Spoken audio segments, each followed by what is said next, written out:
It's great to see old friends and new friends, and to see how our network of Magdalena is really expanding and growing. So that's phenomenal. I would like to talk about a couple of things that I'm thinking about during the last time, and especially, of course, during the last year that we all live through these very challenging times. The first thing I want to talk about is transformation, because I think this is something that we really need in these times. And this is something that helped me living and working through very challenging times in my country, as Helen said, to go on.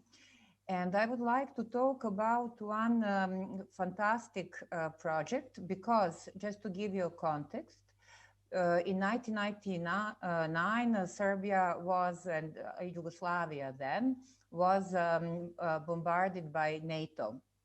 And so we lived for 3 months under the bombs.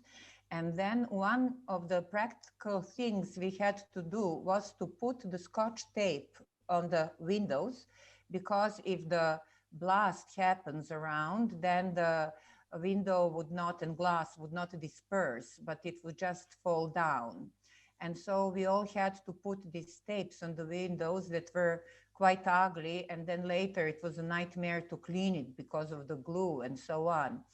And then in the middle of all that, there was a work by a Serbian artist, Era Milivojevic, and he created his vision of the windows. And I will just show you this work. So I hope you see it. Yes. So this is the work by Era Milivojevic, and the title of the work is The Mirror of Life, Machine versus Human. And so you could see here also, like it's like this. So what he did was that he took these tapes, and I mean that were necessity, and basically ugly necessity in that time, and he created like a chess scheme of the famous chess match between Karpov and machine, where he won, basically the human won. And he translated this game into the tapes on the windows, and he created the different figures. I mean, he photographed different figures in front of those windows. And it was just amazing to see this art of transformation, how you could transform something so ugly and dangerous and stupid as it was bombing, and necessity to put the Scotch tape into the piece of amazing art.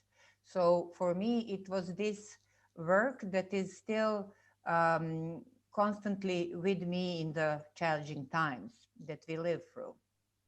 Another thing I want to speak about is resilience.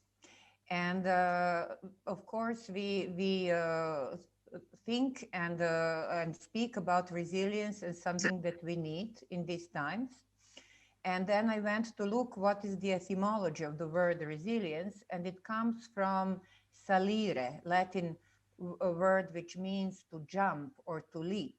And then there are other meanings. But for me, it was incredible, because to be resilient means to be able to leap, and in these times.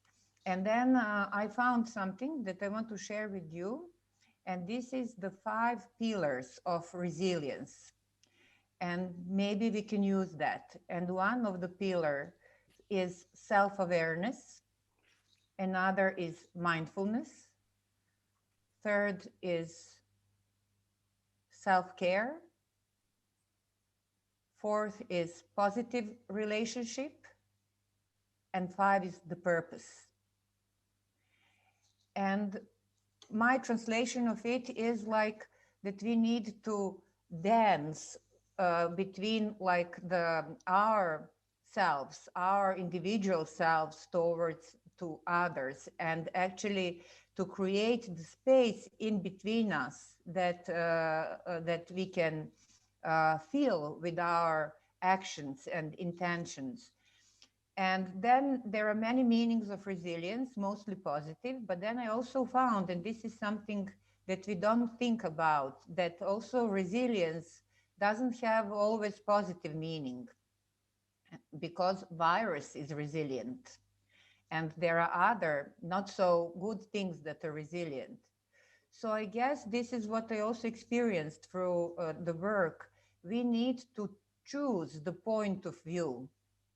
And I choose the point of view of resilience as something that is positive, as something that we need, and that's something we can and should live with.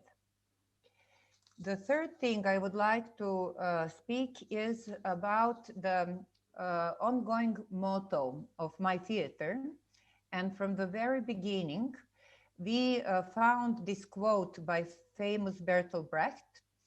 And he said, and he was living through the Second World War, and he had, all these challenges, of course, living in those tragic times.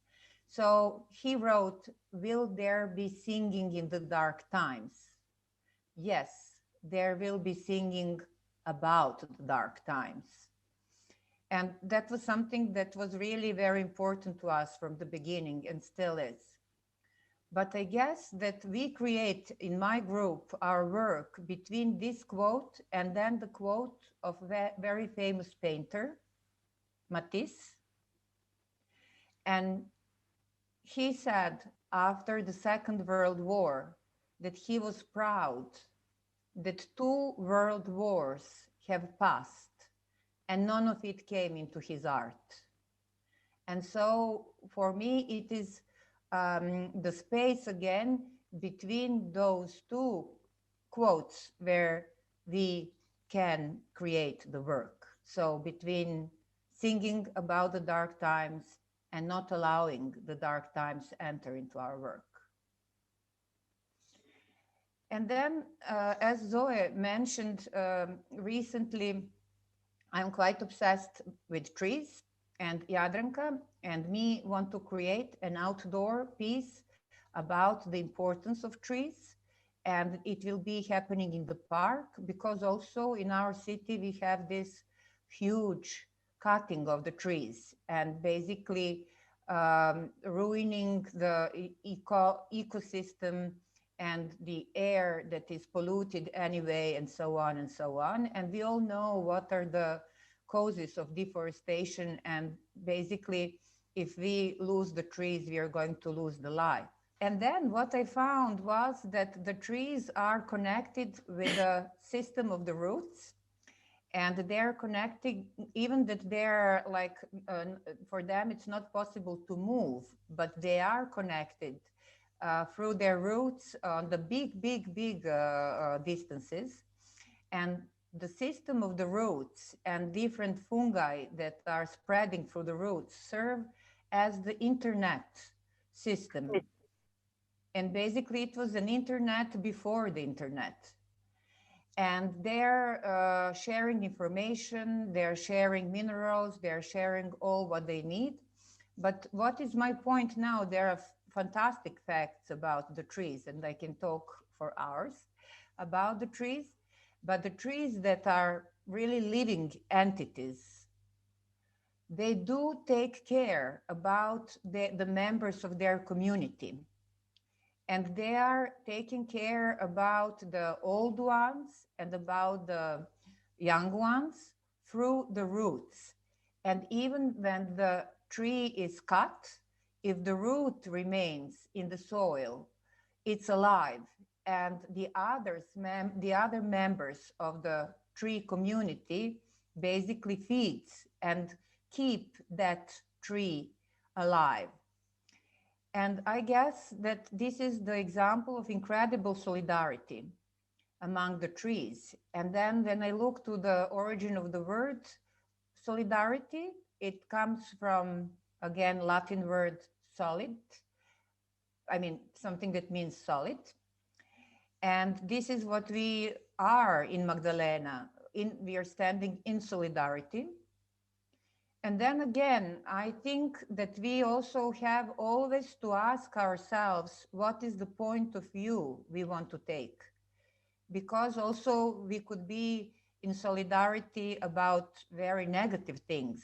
recently in Serbia, we had incredible cases of the sexual abuse of women, and the solidarity in silence about the sexual abuse was something that was really revealed. So again, we need to choose the point of view when you think about the solidarity. And then for the end, and for provocation, I would just like to say that I read the research which said that basically, why do we remember better if we are reading the books rather than screens? Because if we are reading the screens, everything is perfect on the screen. Light is perfect, fonts are perfect, there are no little stains on the paper, on the pages, and so on. And we stop remembering because our brain remembers mistakes. And this is how actually we create little knots that are creating the map of remembrance. Another example was like that we are going to remember much better book that we had to take from the library physically, because there is everything there in our memory from going to the library, and maybe it was a rain, and maybe we were wet, and maybe we met someone on the way. All that goes into the memory of what we read in that book that we took. So that made me thinking, and we all feel importance of being together live. And we are hitting this impossibility in the times of COVID. And in many countries, this is very drastic. But nevertheless, I think that we can try and strive to create the live meetings, even if there are two of us. And then my challenge would be, can we think to create micro Magdalena meetings wherever we are? Because, for example, if Zoe and myself meet, it's already micro Magdalena in Belgrade happening. Of course, if we do something together.